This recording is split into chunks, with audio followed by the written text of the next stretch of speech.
AI is being taken up by the training the PMs are also satisfied are going to be read in form. Okay, I hope my presentation is visible.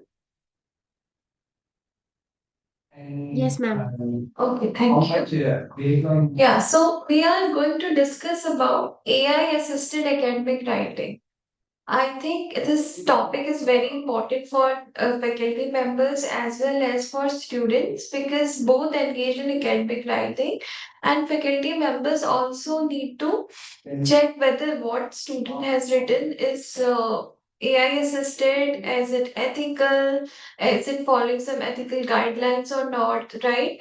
All these kind of things the faculty members really need to consider when they receive his assignments.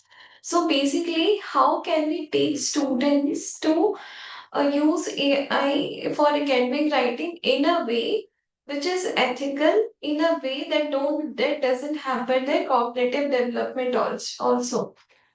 So to begin with this topic, I would like to share a study of that was done at MIT. So researchers at MIT have found that ChatGPT use can harm an individual's critical thinking over time. They discovered that subjects who used ChatGPT over a few months had the lowest brain engagement and consistently underperformed at neurolinguistic and behavioral levels.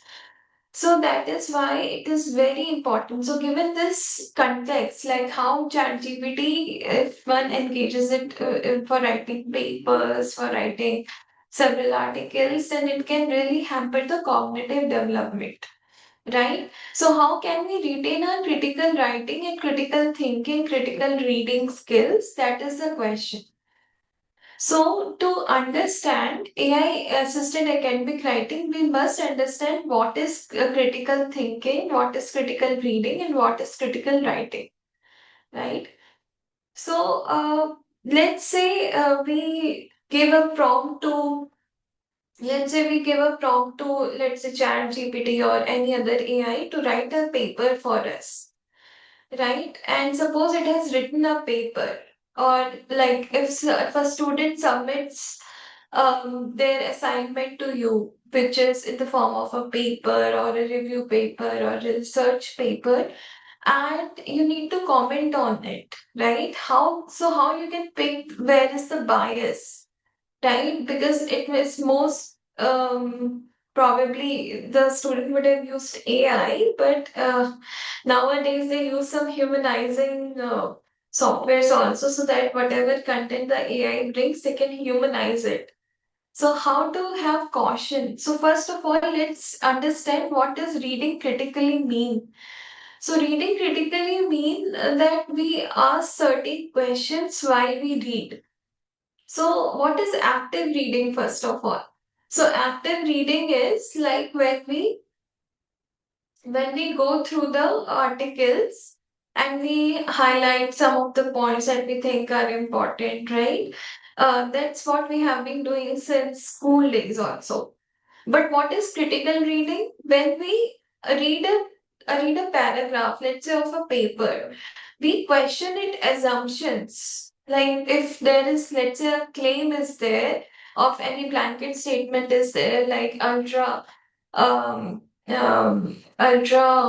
processed foods they cause obesity. Let's say if this claim is there, then we will look at certain assumptions, look at certain evidence, look at certain bias, look at certain pros and cons towards that argument, right? And then we analyze. So it's just as we review a paper, it is same as reviewing an article like that. So, so critical reading is a form of active reading only where we uh, question the author, source. What kind of questions can we ask in that in critical reading? So we can ask question like, what is the source of the text? Is it trustworthy? Meaning, is it peer reviewed or not? Is it recent or not? Or is it a very old study that was cited and maybe the old study was criticized also later and some new findings have come which are not quoted in this article? So we really need to do a thorough reading of the article, critical reading. We question the source, we question the author, we question the like intended audience, whether it is serving the purpose or not, and we question the like whether the sources that are cited are trustworthy or not. Right? So then we question evidence. Now, how to question evidence? So, how strong is the evidence? Like, is there any counterpoint also regarding it? Like something, if there, so there can be evidence in support of the claim or against the claim, right? So, does the writer avoid making unsupported generalizations also? Like, is it a generalized statement for all the population? Let's say we say that there are certain people in Africa who are food insecure, and if they consume millets, the studies have observed that if they consume millets, then they can maybe recover from food insecurity and they can rely more on millets, they can be food secure. But in certain geographies, millets may not be, for sustainable farming. It may not be possible for farmers to rely on millets only, right? So, so when we are making generalization, so we should first try to make the statements like in which geographies this study was in, like I'm saying Africa. So it's a blanket statement. If I can make pinpoint like Uganda or any other country in this geography, west side or east side of Africa, then it will make more sense, right? Okay, then what are the assumptions or bias? So we will look at examples of each one of these in a while. First, let's understand this theory. So, like, what are the assumptions or bias? Are there any potential bias? What assumptions has the writer made? Are they clear to the reader or not? Does the writer present a balanced viewpoint? Are other viewpoints considered? So, like for example, sometimes researchers what they do is they let's say they find some results of their study and they want to support it. So they will just sometimes there's a bias when the bias comes when they just look for the articles that support their results, but they do not look at the counter arguments, right? So there should be a balanced viewpoint. Like if counter arguments are there, they should also be cited, and the reason should be given why your results did not show any support any counter arguments, right? So, what is the reason behind it? So, you challenge the assumptions, you challenge or argue with the paper in spam, in the critical reading, right? So, you can be very thorough in critical reading, and you can also comment on the language, like whether there is correlation or whether there is causation. So, we know that correlation doesn't imply causation always, right? So, and the language, is it academic language or not? Right? All these things can be checked using assumptions, under assumptions or bias. So, I will share this two links with you. Maybe when you go through this presentation, you can go through it. So the point is here is like there are different kinds of bias. So when we ask AI to write a paper, it will deliver different. It will provide an article for you, ready article for you, but it may have various bias in it. So, what kind of bias does an AI system generate?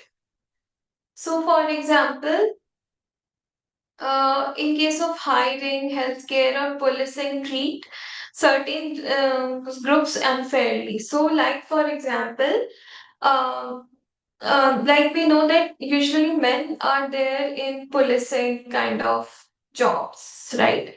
And boss, like when you ask to portray a nurse, you will always find a woman there, right? And when you ask to portray a boss, sometimes like because the AI is trained in that way. So it can give output as a male boss, right? So all this kind of biases happen when AI writes something, right? So there can be gender bias, there can be a bias in healthcare also, right? So why do these bias occur? This bias occurs because when the AI is trained, yesterday we discussed the point of how is AI trained. So we input several scripts into it. We enter several articles into it. So when we enter several articles, like most of the articles, let's say many AI have got trained with, these articles, they had this already had this gender bias, let's say. So for hiring, healthcare, or policing treat, they will have different gender bias, and the ethics will be at stake there, right? So that is why we really need to check like what kinds of bias are there. Okay, so we will go into bias also in depth, but let's first understand the structure of AI assisted writing focus. So like reasoning leads to first we start with reasoning. Okay, so for any reason we give for any of the results or any of the thesis, we start with the evidence. Okay, like what is the evidence related to it? Then we revise it based on the evidence. We revise our thesis. Then we critique the thesis also, right? So this is the flow. I'll show you with an example what I exactly mean by it. So this is structure of critical writing, and define the thesis like, let's say, before writing anything, you come into a clear, arguable position. Like government should implement a tax on sugar-sweetened beverages to reduce writing obesity rates. So this isn't just a topic; it's a claim that you will have to defend. Like, for example, if you have taken an argument or a thesis like this, that government should implement a tax on sugar sweetened beverages to reduce rising obesity rates, then what should be your arguments in support of it and in against it? What are the arguments in the literature already, right? So what assumptions it is based on? Why are we making this statement, right? So you will look into the logical sequence of the reasoning here, which is sugar sweetened beverages are a major contributor to excess calorie intake. Taxation has been shown to reduce consumption behavior, which is similar to tobacco taxes. Reduced consumption relates with lower obesity and diabetes rates. Each point builds towards supporting the thesis rather than listing random facts about soda, right? So we are just making structuring the arguments around it, like why we think that this thesis is should be proposed. Okay, so gather and cite evidence. So once we have made thesis, once we have made documents, we cite evidence related to it. Like for example, if there is a WHO report which shows countries with soda taxes are observing measurable drops in sugary drink purchases, then that could be an evidence, right? Then reference from a study in Mexico where rupees per liter or currency unit per liter tax led to a documented decline in sales. So this is the evidence matrix that we create in we create both arguments in support of that and against that. So, a strong health policy paper doesn't ignore the opposition, it addresses it directly. So, if it is a strong policy paper, like for example, soda taxes unfairly burden low income families who spend a higher share of income on groceries. So, like they're saying, but this is a counter argument. So far, we were seeing only arguments that are in support of the our statement or our claim, right? But now we look at counter arguments also. So we mentioned this in our paper, and we acknowledge this and say that some programs reinvest tax revenue into subsidized fruits or vegetables in low income neighborhoods, offsetting the burden. So basically, it is saying that if government should implement a tax on sugar sweetened beverages, then what are the arguments behind it? That sugar sweetened beverages they can lead to excess calorie intake. Taxation has shown to reduce consumption behavior, and then we are supporting our argument. But then we are also checking off a possibility of a counter argument that low income families would be burdened with it. But then we are saying that that tax that is collected can be used to provide subsidized fruits and vegetables in low income neighborhoods. So we are doing a critical writing of this, like we are taking an argue thesis, supporting it, exploring the counter arguments, and then addressing them also, right? So there are several AI models to look into the that can be used at various steps of the research process or the writing process. So, Claude is there, which is very well known for their constitutional approach and leads highly nuanced, grounded analysis. Right, it's a close model. I think there was a session yesterday also. So they talked about using Claude for several aspects. So Claude can be used for writing paper. ChatGPT can be used for writing papers. Even Gemini is good for query across mixed formats simultaneously, such as analyzing charts, screenshots, or for sharing work also. But it always comes with a word of caution, and the word of caution is like whenever we use ChatGPT or Claude for writing papers, we must critically read it, and when we critically read it, wherever we find flawed arguments, flawed assumptions, or inappropriate evidence, we must correct it, right? Because we are taking a responsibility on our behalf of submitting that document, right? So, what are some tools for verification? So, like I just told you that when we look into any thesis, we look into arguments, and then we also look at counter arguments, right? So, what is that AI that can bring to us the arguments in support of the thesis and arguments against the thesis? So, let me just go to this part. So, there is this AI called consensus, right? So, I gave it this prompt: breakfast program for school children help in improving their health. Okay, so it gave me, so I just entered this on consensus. You can also maybe try doing it on consensus on any topic of your choice. And it will give you the response like what is the evidence strength? What is the claim?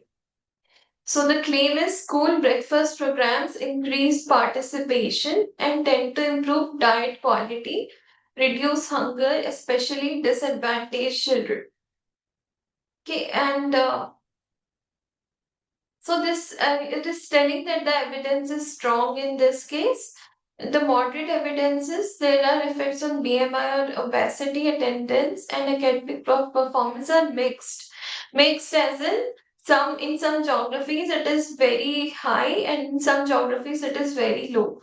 So a good article will take into account all this kind of arguments and counter arguments, right? And then we'll try to work on it.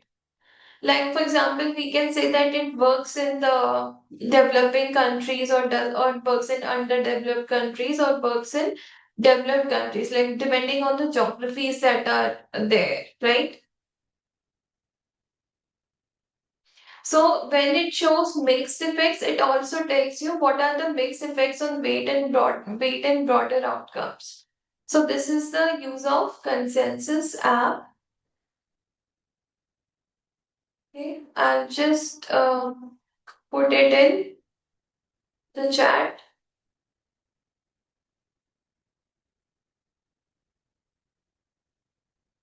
Okay, you can also use consensus to see. I'll share this PPT also with you, and if you have any question in between, you can raise your hands and or just unmute yourself or try type in the chat.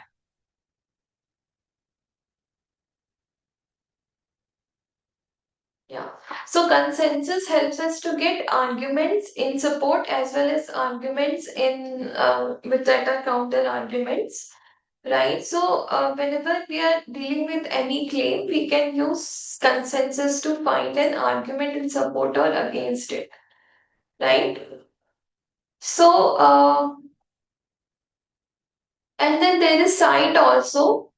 Cite actually tells, checks whether the arguments that are given, cite is, yeah, the cite is there. It actually tells you that.